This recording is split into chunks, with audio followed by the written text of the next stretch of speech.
મેં 2017 પણ ફોર્મ ભરેલું હતું આ વોર્ડમાં અને જંગી બહુમતીથી વિજય બન્યો હતો। આ 5મી વાર હું ફોર્મ ભરી રહ્યો છે અને ચોરવાની પ્રજાએ મને કીધેલું કે આપને ચૂંટણી લડવી પડશે, કારણ કે મારી કામગીરીના આધાર ઉપર પ્રજા સમગ્ર શહેરમાં 6 વોર્ડમાં મતદાન કરવાનું છે।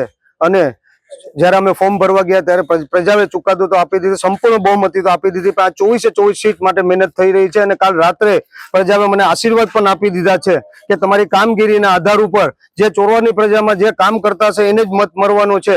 અને કામગીરીના આધાર ઉપર 18 તારીખના રોજ જ્યારે મતગણતરી થવાનું છે તો પંજાના સંપૂર્ણ 6 વોર્ડમાં પંજો નીકળવાનો છે અને 24 સીટ જીતી અને ચોરવા નગરપાલિકાનું શાસન ફરી કોંગ્રેસ સંભાળવાની છે। આજરોજ ચોરવાડ નગરપાલિકાનું મતદાન થઈ રહ્યું છે ત્યારે લોકો ખૂબ મોટી સંખ્યામાં ઉત્સાહભેર મતદાન કરવા આવી રહ્યા છે। ત્યારે લોકોનો ઉત્સાહ જોતા એવું લાગી રહ્યું છે કે ચોરવાડ નગરપાલિકાના આવનારા પરિણામમાં ભારતીય જનતા પાર્ટીના 24 ઉમેદવાર ખૂબ મોટી જીત મેળવવા જઈ રહ્યા છે।